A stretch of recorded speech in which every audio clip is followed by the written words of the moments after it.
What's going on, y'all? Banfu here with a banger of a story today. It's been a while since I've dropped a little story time in particular, so I thought now that the statutes and limitations have passed for this one, I'd go ahead and share it with y'all now. My crackhead neighbors are arguing beneath me, so why not share such a wild account from way back when, right? So, lock in, and remember, if you enjoy this video, consider dropping a sub, consider dropping a like.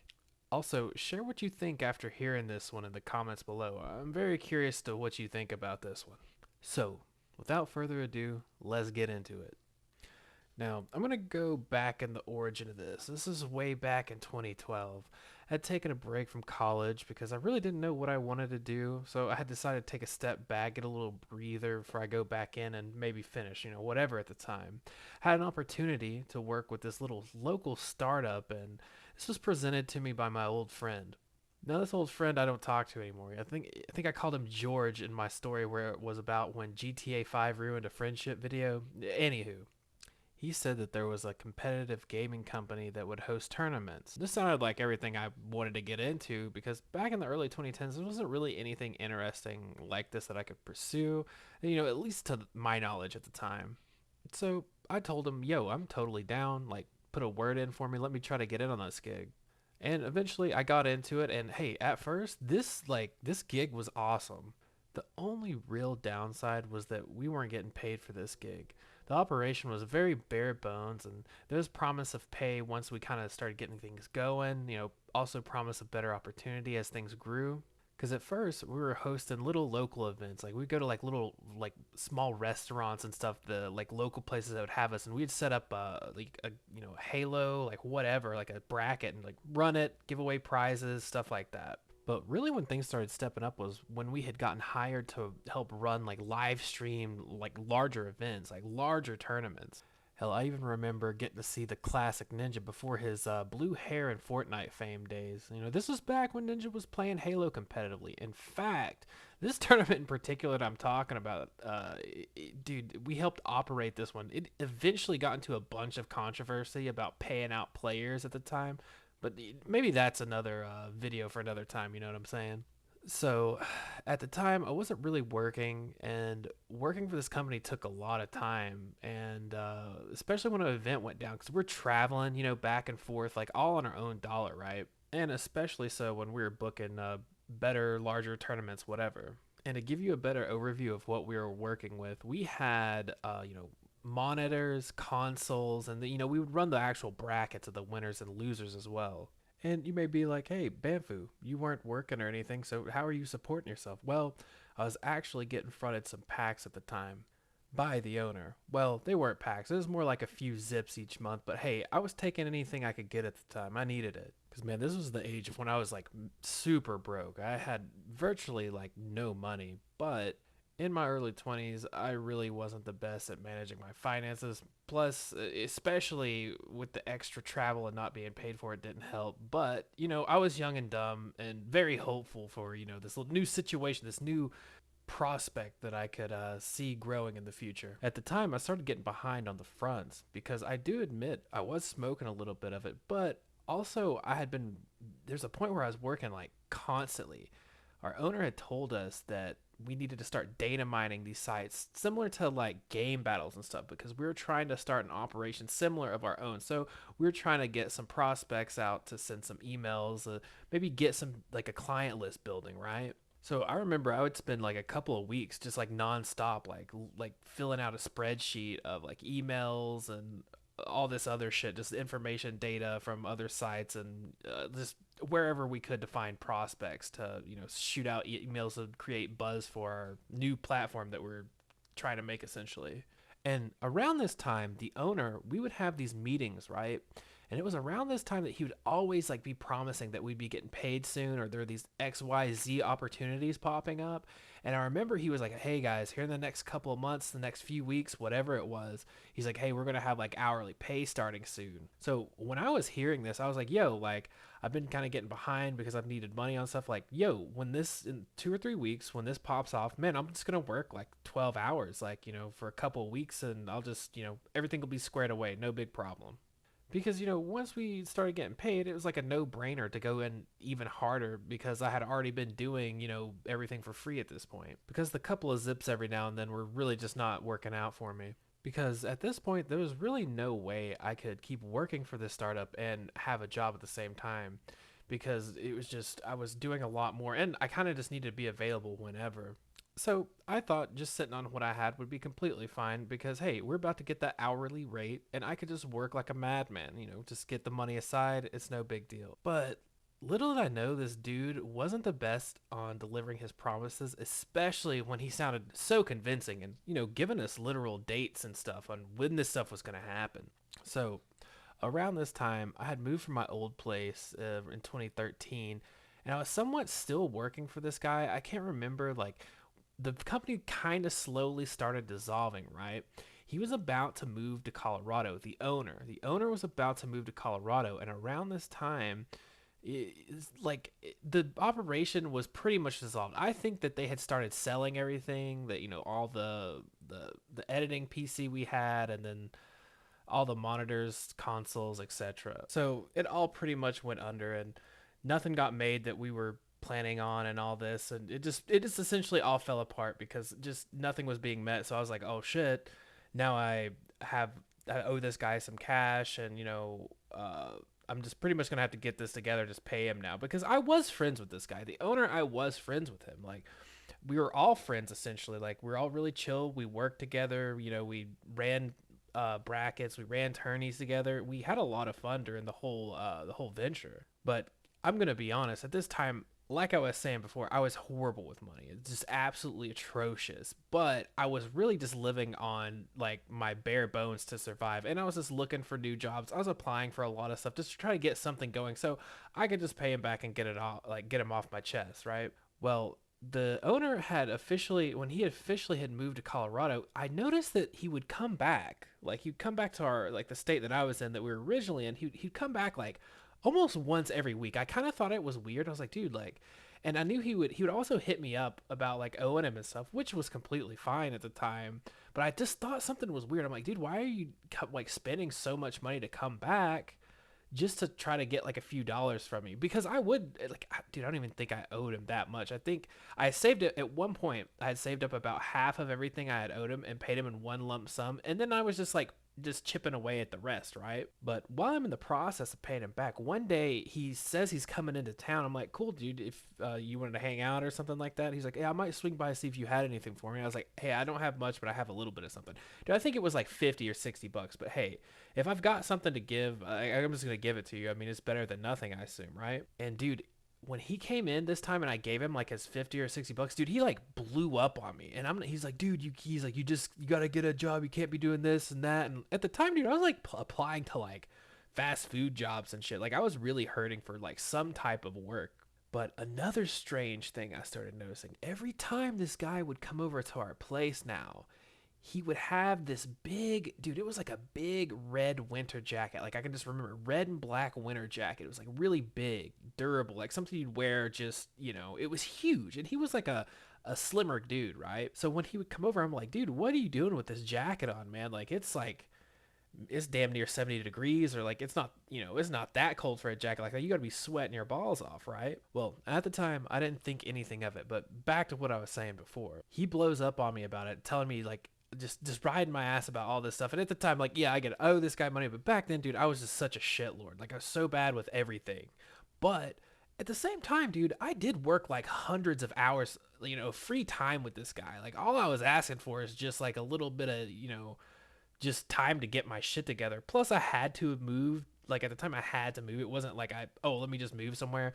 I had like a horrible landlord, and like my roommates weren't like all shitty, but it was just like a really crazy situation. So I had to move. So I was just trying to recoup after the situation, right? And man, did I ever learn the valuable lesson? Like, say you think you've got some money or something coming your way, but you don't actually have it. The lesson I learned was, hey, don't try to spend or use resources or money that you actually don't tangibly have yet. It was a huge lesson for me. I also remember him saying one thing that kind of just like pissed me off. I was like, well, dude, like, I had brought up, like, I was like, I had worked for you forever. I had kind of used promises that you had told us that, we're going to be getting paid like an hourly wage, during, whatever time. And he just like blew up on me again. And he's like, yo, like, I've washed my hands of that company and this, that, and the other. I'm like, dude, what are you talking about? Like all that work that everyone, not even just me, like everyone put in, dude. Like there was a lot of people that were dedicating their time for free. Like he had a lot of people's like, like time that he could use to dedicate to this. And for him just to be like, oh, like that didn't matter. Like, like it was like 20 years ago that we did this. It was literally just like, not even like, it was months, before like, well, I guess after everything kind of had dissolved anyway. So after this, I just kind of quit talking to him. Like, all right, I'm just going to get this together and, just be done with this shit. Right. Well, one day I'm going to, I want to say, I used to do a lot of like bands and shit like that would travel or play around the area or something like that. So I knew this one guy and he was like, yo, I'm going to go over to my buddy's place. Like, they're having band practice on there, but they're about to wrap it up and we're just going to go chill. And I was like, yo, yeah, I'll come with you. So my friend shoots me the address. I swing by, grab a couple of drinks, and then head over to this address. And as I'm heading to the address, like I turn into this neighborhood. And I'm like, yo, this is the neighborhood that my old co-owner lived at. So like, dude, let me just shoot him a text, or if I see him outside, I'll say hey to him. Because the house that I was originally going to was maybe like there's like one house in between, like my co-owner's place and the friend I was visiting.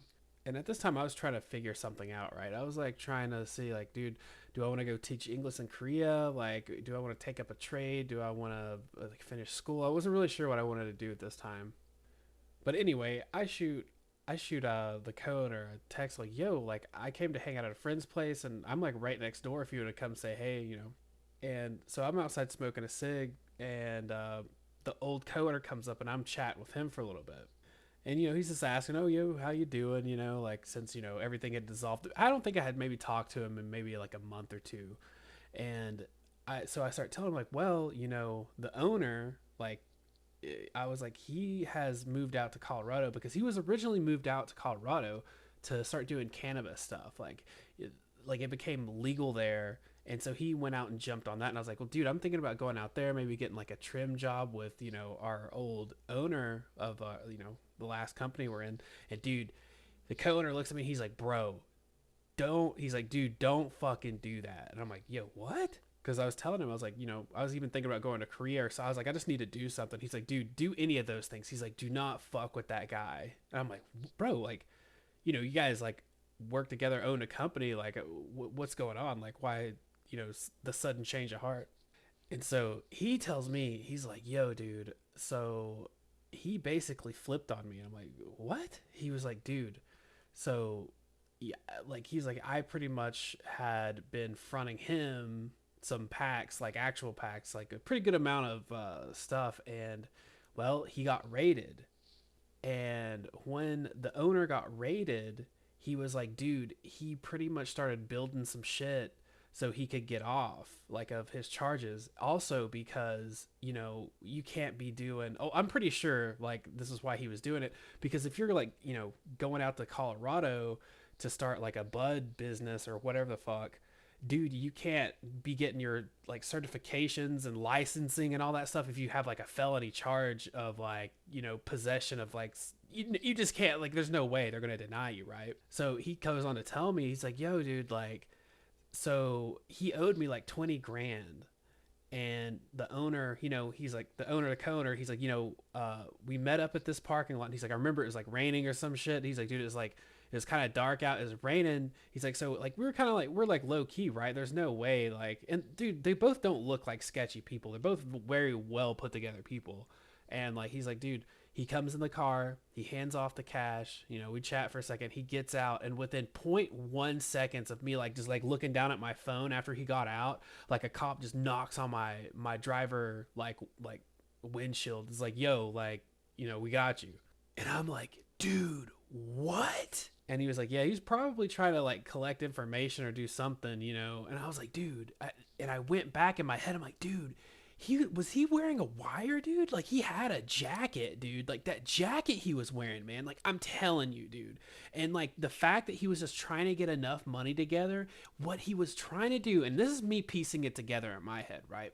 What he's trying to do, dude, he doesn't even care about any of the money I owe him. He just needs to get enough money from his people that he either fronted stuff out to or like whatever, and he's just like cracking down on everyone he's been working with, right? And he's just trying to get some enough money together to hand it to our co-owner who was the one hooking him up in the first place, right? So he was just like, and dude, he was like ready to throw anyone under the bus. Like, bro, I know he was wearing a wire in that shit, dude. Just the way he was acting, his behavior, dude. Like, and I'm telling you too. Also, when he was visiting, like I was telling you, I was like, dude, it's so weird that he's coming back like every week. Like he's dropping like, you know, 200, 300, whatever it was. Like it was like a significant amount of money to be flying back every single week to, you know, from Colorado. And while that was happening, I kind of got ahead of myself, dude. There was a cop that would always sit across from our house, dude. And it was like there's like a church that was a huge church. Or it wasn't a huge church. It was a huge church parking lot, but it was like a small little church. But this cop would just sit there all the time. I'm like, dude, like no one drives down this road, or no one really speeds down this road. Like, and dude, they just sit there. But dude, as soon as all that stuff like went, you know, was done with, dude, like that, I never saw a cop sit there like ever again. I was like, dude, he was like literally just trying to just screw it. He's like trying to make me hang myself with that shit, dude. Fucking asshole. And so like I'm talking to the owner. He's like, yeah, dude. I was like, well, I was saving up some cash. He's like, dude, don't send him anything. He's like, dude, you don't know. He's like, I would just cut all ties and just move on, bro. And I was like, well, holy shit, that's like a huge weight off my chest. Like, no way I'm gonna interact with some dude who's like, you know, flipping over on his friends, dude, like that. Like, and it was so, you know, just out of nowhere. I was like, holy shit, dude. The plug was wearing a wire the whole time, dude. He flipped on his plug, dude. Crazy. But anyway, he's still out there roaming around somewhere doing shit. Dude, he was married. I don't even think his wife knew about this. Like, I think he just hid everything from it. Dude, and again, that's why I like the co-owner more. He just seemed more like of a human, dude. And this other guy, there was, you know, the owner, there's just something, it was just off about him, dude. I'm also pretty sure I had probably, I think the rest of the stuff that I owed him. And dude, I was just too afraid to like get in contact with the dude after that, because after hearing, you know, he was working with like the feds or whatever, bro, like I was like, holy shit, man, like maybe it's just a good idea to stop contacting this guy entirely. Bro, I'll tell you what, man, I know I didn't use any names or anything, but I looked this guy up, and dude, he's just recently been making like content, dude. I can't give anything away, but I kind of had like a little bit of my heart like sank in my chest after I saw this guy's face. I was like, holy shit, dude. But anywho, hey man, maybe he's different now, I don't know, but shit, man, that was just, the whole experience was just crazy. I could not believe what the co-owner had told me at that time. Well, anyway, that's the story of when the plug had a wire on him. Well, we're just assuming he did, because I mean, bro, you ain't wearing that winter jacket when it was like 75 degrees outside. That makes no sense. But hey, you made it this far, and if you enjoyed the story, hit it with a like, drop a sub, man. Until next time, remember to take it easy, gamers.